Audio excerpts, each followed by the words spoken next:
Elimination reaction पे। देखिए elimination का मतलब क्या होता है, जब भी कोई एक पर्टिकुलर मॉलिक्यूल में से कोई एटम या फिर ग्रुप ऑफ एटम एलिमिनेट हो जाते हैं, निकल जाते हैं, तो उन रिएक्शंस को क्या बोला जाता है, एलिमिनेशन रिएक्शन बोला जाता है। ठीक है, समझ लगा। अगर किसी भी एक पर्टिकुलर मॉलिक्यूल में से एटम या फिर ग्रुप ऑफ एटम्स क्या हो जाएं, एलिमिनेट हो जाएं, निकल जाएं, उनको क्या बोला जाता है, एलिमिनेशन रिएक्शन बोला जाता है। अब देखिए एलिमिनेशन रिएक्शन कितने टाइप की होती है। अब देखिए क्या है, अब डिपेंड करता है कि जो ग्रुप्स या फिर एटम्स रिमूव हो रहे हैं वो सेम एटम से हो रहे हैं या एडजेसेंट एटम से हो रहे हैं या किसी और एटम से, तो उसके बेसिस पे आपके पास एलिमिनेशन रिएक्शन क्या है, 3 टाइप्स की है, अल्फा, बीटा एंड गामा।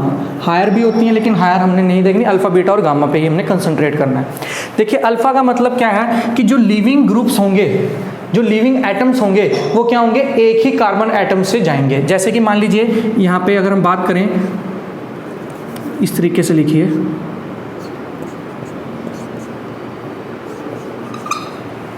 ये है आपके पास। पहले तो इसका नाम बताइए क्या है, जल्दी से, टाइम ना लगाना, क्या नाम है इसका,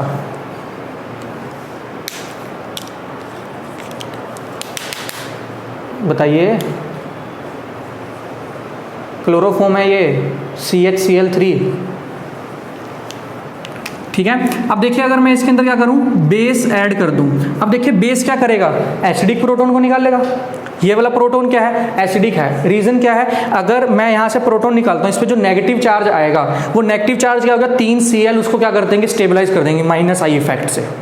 ठीक है, मैंने बताया था ना एसिडिक प्रोटॉन कौन सा होता है, अगर नेगेटिव चार्ज आने के बाद वो किसी भी तरीके से स्टेबल होता हो, चाहे वो रेजोनेंस से स्टेबल होता हो, -I इफेक्ट से स्टेबल होता हो, किसी भी तरीके से स्टेबल होता हो, तो उस प्रोटॉन को क्या बोलते हो आप, एसिडिक प्रोटॉन बोलते हो। तो जो ये प्रोटॉन है वो क्या है, एसिडिक है, क्योंकि जैसे ही नेगेटिव चार्ज आएगा 3Cl उसको क्या कर देंगे, स्टेबल कर देंगे -I इफेक्ट से। तो ठीक है, ये क्या होगा, यहाँ से इस प्रोटॉन को निकाल लेगा, ये क्या जाएगा, यहाँ पे जाएगा, और फिर क्या होगा, यहाँ से Cl निकल जाएगा। देखो तो रिएक्शन क्या हो रही है आपके पास क्या बन रहा है, देखो OH ने तो ये H को गेन कर लिया, तो क्या आ गया आपके पास, H2O प्लस यहाँ से Cl निकल रहा है। Cl अपने इलेक्ट्रॉन लेकर जाएगा क्योंकि इलेक्ट्रॉन विड्रॉइंग ग्रुप है, इलेक्ट्रॉन नेगेटिव भी है, तो क्या आ जाएगा, Cl नेगेटिव प्लस आपके पास क्या बचा, देखो CCl2, और ये क्या है, क्या बोल देंगे इसको, कार्बीन। बनवाया था ना, कार्बीन क्या होता है, Cr2, ये होता है कार्बन, तो ये क्या बन गया आपके पास, कार्बीन। तो देखिए क्या है, जब भी जो एलिमिनेट होने वाले ग्रुप हैं, देखो क्या है, एलिमिनेट होने वाले ग्रुप कौन कौन से हैं, एक H है और Cl है। जब भी एलिमिनेट होने वाले ग्रुप क्या हो, सेम एटम से एलिमिनेट हों, जब भी एलिमिनेट होने वाले ग्रुप क्या हो, सेम एटम से एलिमिनेट हो, उस एलिमिनेशन को क्या बोलते हैं, अल्फा एलिमिनेशन। उस एलिमिनेशन रिएक्शन को क्या बोले जाते हैं, अल्फा एलिमिनेशन। जो भी ग्रुप्स एलिमिनेट हो रहे हैं वो अगर सेम एटम से एलिमिनेट हो तो उसको क्या बोला जाता है, अल्फा एलिमिनेशन। बीटा एलिमिनेशन क्या हो जाएगा, साथ वाले ग्रुप से, जैसे कि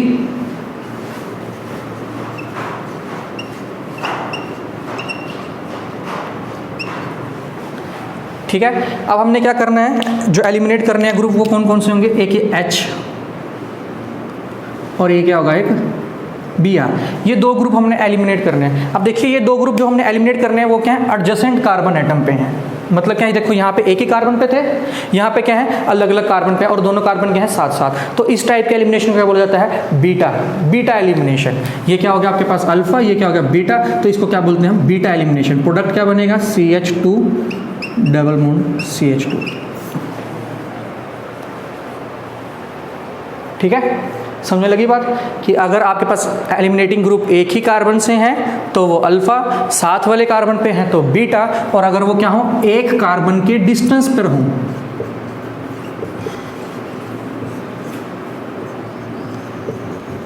देखो क्या है, ये क्या है अल्फा, ये क्या है बीटा, और ये क्या है गामा। जो एलिमिनेटिंग ग्रुप हैं इस रिएक्शन के अंदर, ये नेम रिएक्शन अभी बताते हैं क्या नेम है।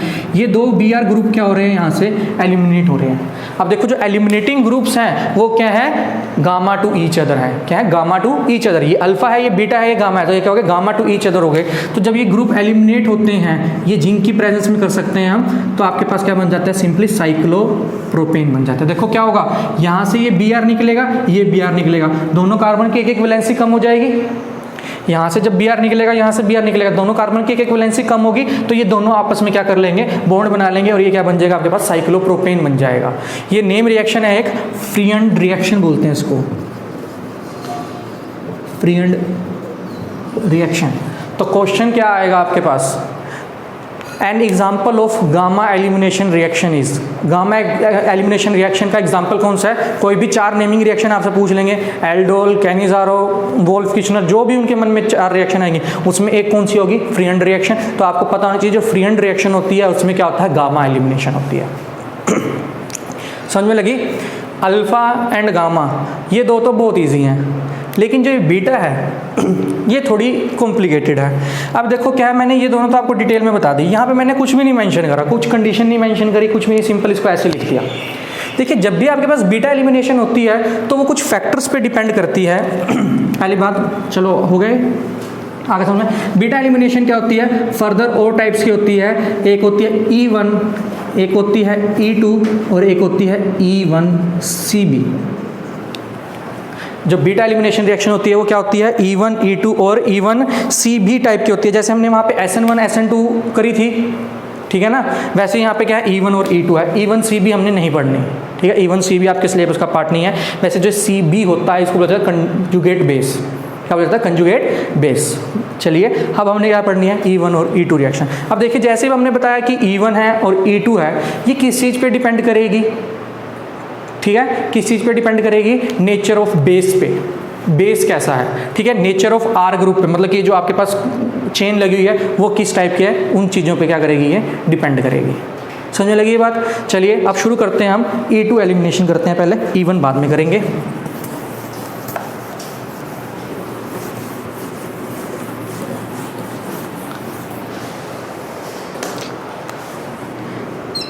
देखिए E2 जो रिएक्शन होती है सिमिलर टू SN2 रिएक्शन होती है।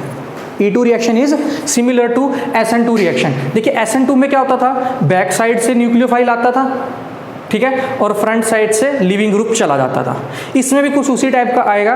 बैक साइड से क्या होगा, आपके पास एक बेस आएगा, प्रोटॉन को अब्स्ट्रैक्ट करेगा और दूसरी तरफ से लिविंग ग्रुप चला जाएगा, ठीक है। तो देखिए क्या है, अगर मैं इस टाइप से इसको ड्रॉ करते हैं एक रिएक्शन को,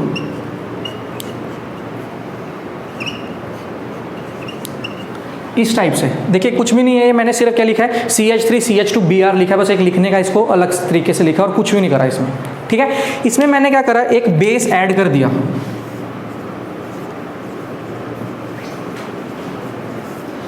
ये क्या है, बेस।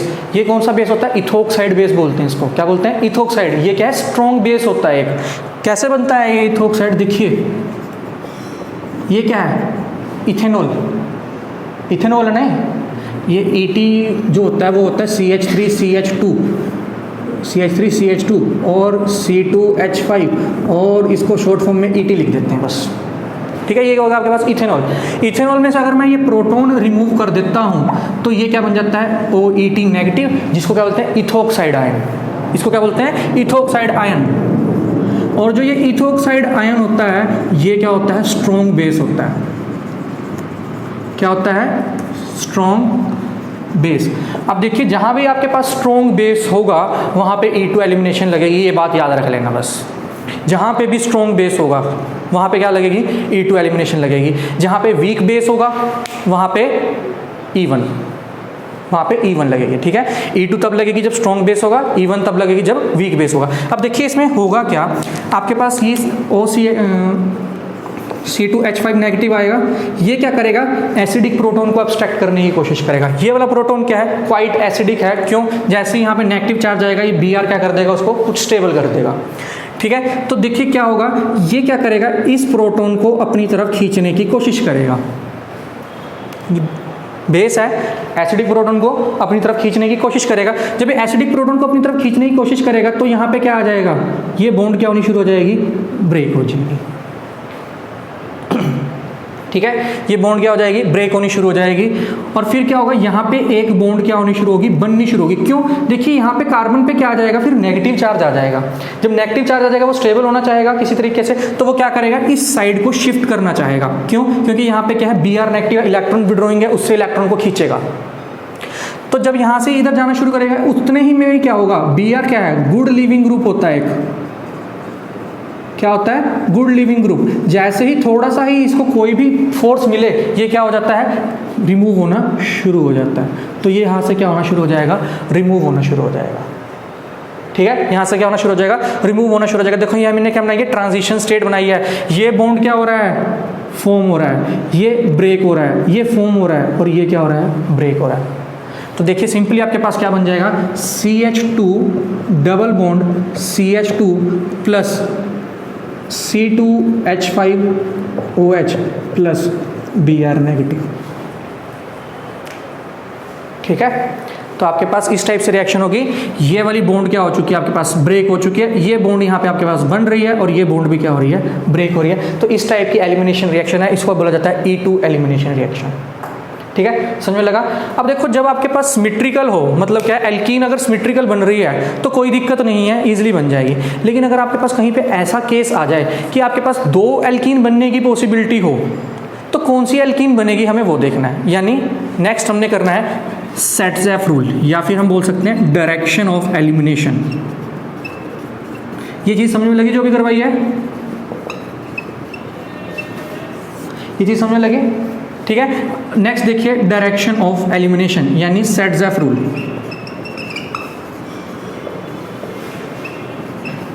देखिए एक कंपाउंड लिखते हैं हम ये,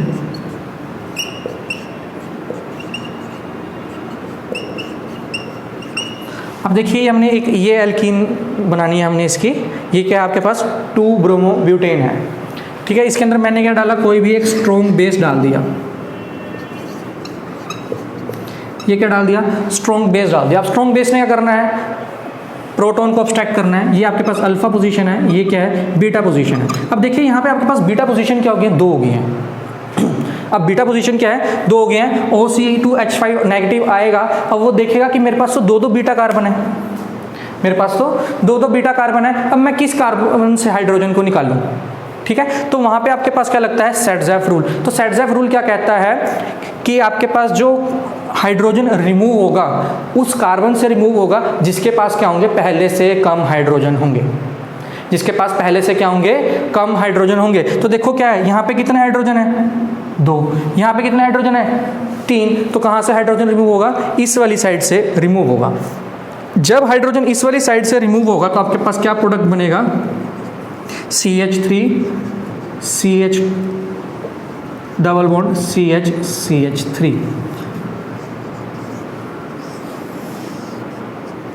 इसको बोल देते हैं हम ए पाथ, कि अगर ए ने इसके ऊपर अटैक करा तो आपके पास ये बनेगा। हो सकता है ए इसके ऊपर भी अटैक कर दे, यानी आपके पास क्या हो, बी पाथ फॉलो हो, तो आपके पास क्या बनेगा, CH2 CH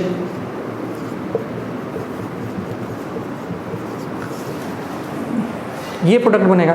लेकिन सेट्ज़ेफ रूल के अकॉर्डिंग क्या होता है, हाइड्रोजन उस कार्बन एटम से जाएगा जिस पे क्या होंगे, पहले से ही कम हाइड्रोजन होंगे। ठीक है, समझ में लगा। तो ये था आपके पास सेट्ज़ेफ रूल।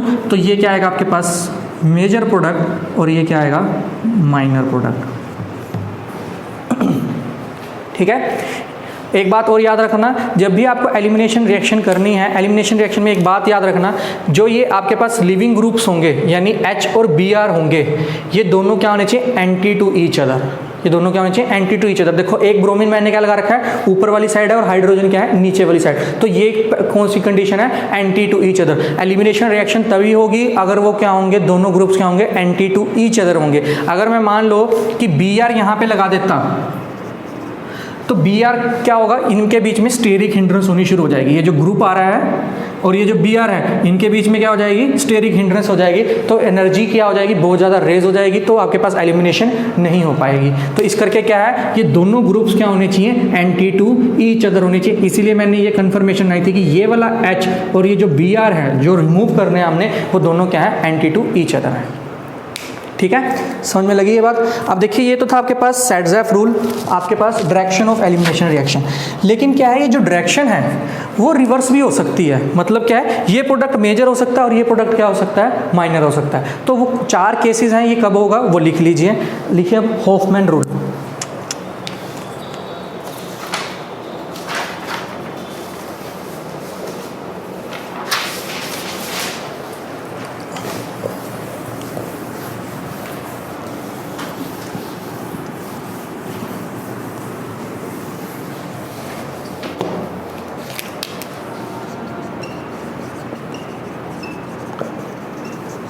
Hofmann rule.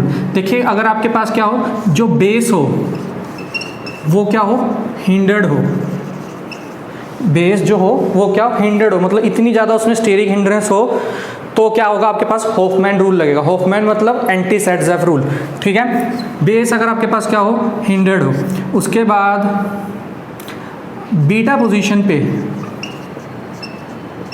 क्या हो, बल्क हो। अगर बीटा पोजीशन पे क्या हो, बहुत ज़्यादा बल्क हो।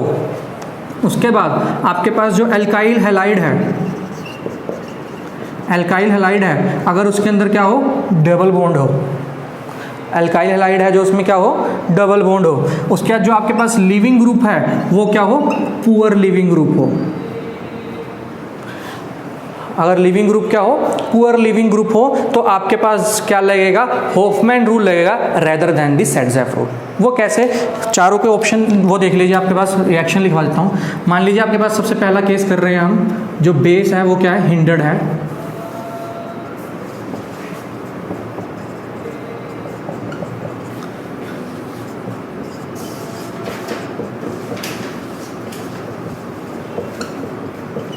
ये बेस है आपके पास, ये क्या है, हिंडर्ड बेस है। इसको क्या बोला जाता है, tertiary butoxide, TBUO negative, short form में इसको ऐसे लिखा जाता है, पेपर में ये भी लिखा आ सकता है, ठीक है। अब देखो टर्शरी ब्यूटोक्साइड है, ये क्या है, बेस भी है और ये भी क्या है, बल्कि भी है।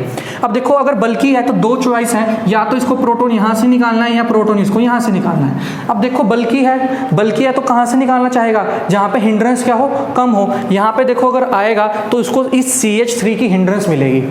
अगर वो मान लो इधर से आ रहा है, यहाँ से इस प्रोटॉन को निकालना है, तो इस CH3 क्या करेगा, इसको हिंडर्ड करेगा। अगर हिंडर्ड करेगा तो यहाँ से प्रोटॉन निकालना क्या हो जाएगा, मुश्किल हो जाएगा।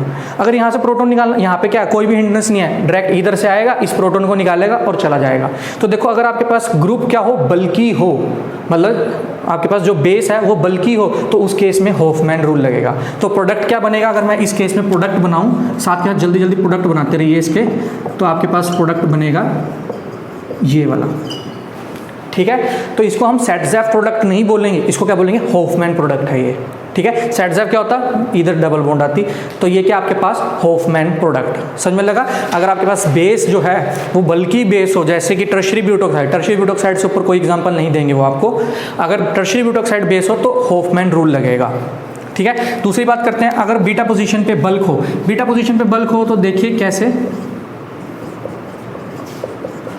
अल्फा बीटा गामा पे कर दीजिए, गामा पे अगर बल्क हो,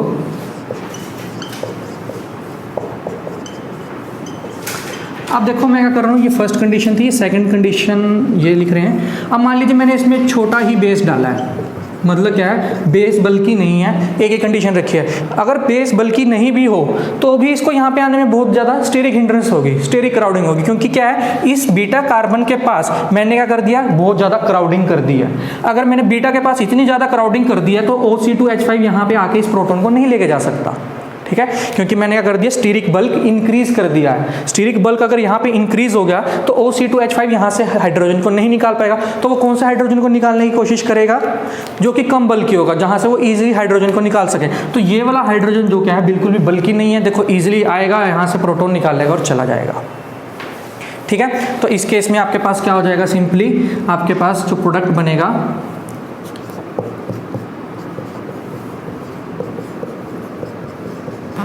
ये प्रोडक्ट बनेगा, समझ में लगा ये, ठीक है। तो ये दो केस आपके पास हो गए। थर्ड केस क्या था, एल्काइल हैलाइड में डबल बॉन्ड हो। एल्काइल हैलाइड में डबल बॉन्ड का मतलब क्या है, हमने एक ऐसा एल्काइल हैलाइड लिया है जिसमें पहले से ही डबल बॉन्ड थी,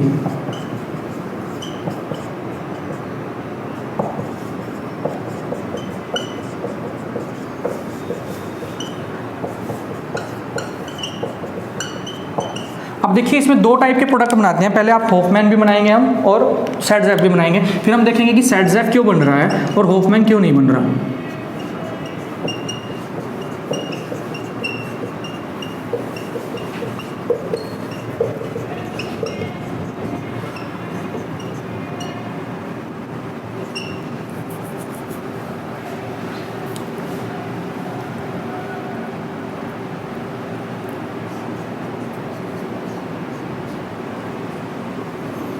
ठीक है, ये दोनों प्रोडक्ट बनाए हैं मैंने।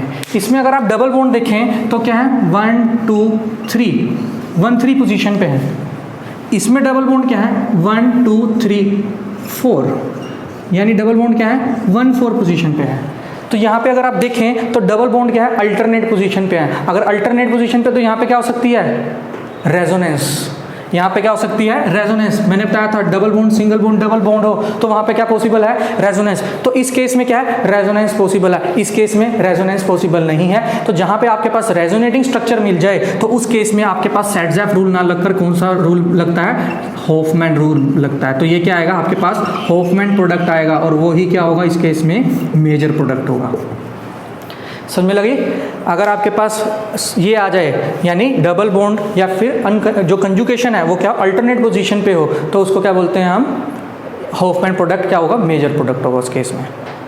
समझ में लगी ये चीज़, ठीक है। ये क्यों नहीं बना ये तो समझ में लगा ना कि ये हॉफमैन प्रोडक्ट ये वाला क्यों है और सेटज़ेफ क्यों है। देखो अगर मैं यहाँ से प्रोटॉन निकालता हूँ यानी मैं कर रहा हूँ उस कार्बन से हाइड्रोजन निकाल रहा हूँ जहाँ पे पहले से ही कम है तो वो सेटज़ेफ रूल होता है। तो सेटज़ेफ प्रोडक्ट ये रहा, ठीक है। एंटी सेटज़ेफ मैंने प्रोटॉन वहाँ से निकाला जिस पे ज़्यादा हाइड्रोजन थे पहले से, तो ये क्या होगा एंटी सेटज़ेफ यानी हॉफमैन, वो ये था प्रोडक्ट, ठीक है। तो हॉफमैन प्रोडक्ट क्या होता है मेजर प्रोडक्ट होता है अगर आपके पास कहीं पे डबल बॉन्ड क्या हो अल्टरनेट पोजीशन पे आ जाए, ठीक है। उसके बाद आपके पास लिविंग ग्रुप अगर पुअर हो, लिविंग ग्रुप पुअर हो इसका मतलब क्या है जैसे कि मान लीजिए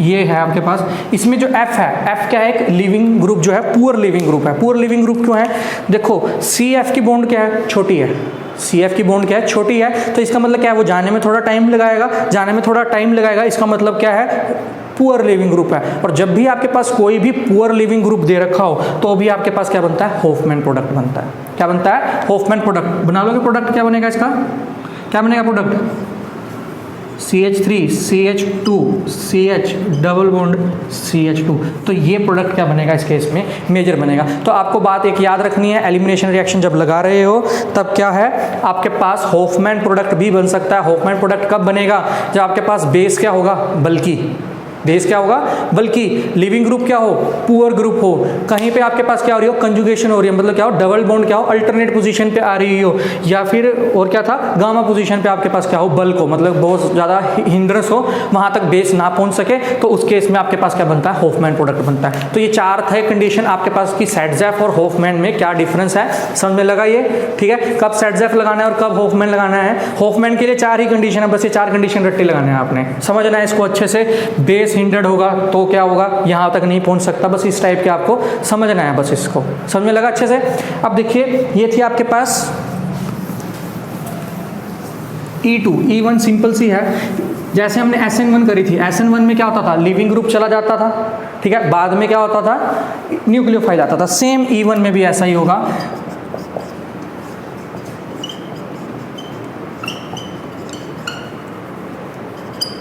ठीक है, क्या होगा पहले यहां से लिविंग ग्रुप चला जाएगा प्लस Br नेगेटिव, ठीक है। उसके बाद जो भी आपने बेस डाला है कोई भी जैसे कि KOH बेस डाल दिया मान लीजिए आपने, KOH क्या है वीक बेस है, बहुत वीक बेस है। OC2H5 के कंपैरिजन में बता रहा हूँ मैं, ठीक है। OC2H5 के कंपैरिजन में OH वीक बेस होता है। अब क्या करेगा नेक्स्ट केस में आएगा क्या होगा यहाँ से इस प्रोटॉन को निकाल के ले जाएगा और यहाँ पे इसको क्या कर देगा स्टेबल कर देगा।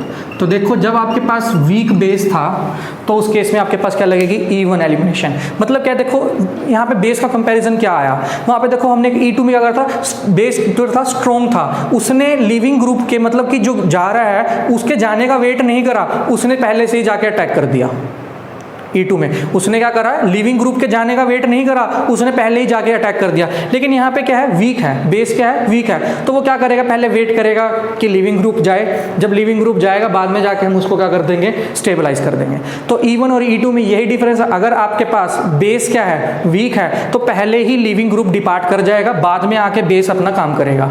लेकिन उस केस में क्या होता था आपके पास जो बेस है वो क्या है स्ट्रॉन्ग है, वो क्या करेगा वो वेट नहीं करेगा कि पहले बेस जाए लिविंग ग्रुप जाएगा फिर मैं जाके अटैक करूं फिर प्रोटॉन निकालूं, नहीं, वो उसमें इतनी टेंडेंसी है वो इतना स्ट्रॉन्ग है पहले से ही वो जाके क्या करेगा अटैक करके वहां से उस प्रोटॉन को निकाल लेगा एसिडिक प्रोटॉन को। ठीक है समझ में लगा। तो आज हमने करी है टाइप्स ऑफ रिएक्शंस आज के लिए इतना ही, बाकी फिर देखेंगे।